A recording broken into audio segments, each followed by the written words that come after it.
I want to ask you some Yeah. personal stuff. You spent training camp with the Seattle Seahawks as an intern. Correct. How much fun was that? It was amazing. It really was. Obviously, I've seen the football from a player side. I've seen it now from a broadcasting side, and to be in those coaches' rooms was really amazing.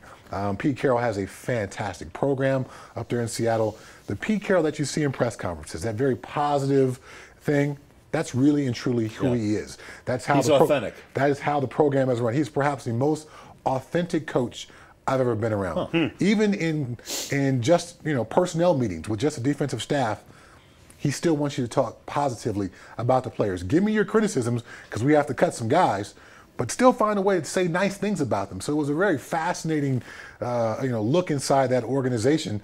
And come to find out, I really like coaching. I really enjoy coaching. I can hear what's coming soon. So even during the dog days of training camp, when you're dragging and you just things just aren't working so well because you've been getting up early and having late nights. Let's start these games already. I was still excited to get to go to work in the morning. Very cool. Yeah. All right. So after being around that Seattle team for what, 3 weeks? 4 weeks? More than that, about almost 5 weeks. Okay.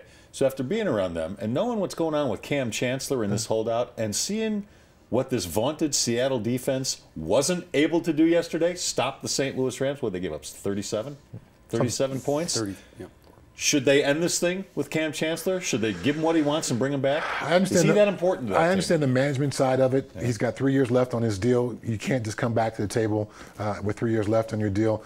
But Cam Chancellor is a special player, not just on the field, but he is truly the leader in that locker room. He's the, if you have an issue with somebody in the locker room, he's kind of the grandpa, the dad of the locker room.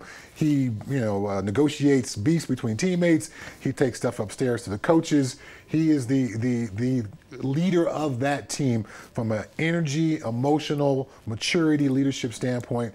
So they're going to cave, is what you're telling me. What I'm telling you the is Seahawks are going to cave. It gives the Seahawks management an out to say, hey, you may have 3 years left on your deal, but we gave it to Cam Chancellor because he's all these things. Yeah. And you become Cam Chancellor, then we can talk about that. But until then, go back and try to become a better leader. Did you only work with the linebackers, or did you work with the entire defense? I worked with the defensive line, but at some point I coached all the defensive units. Okay.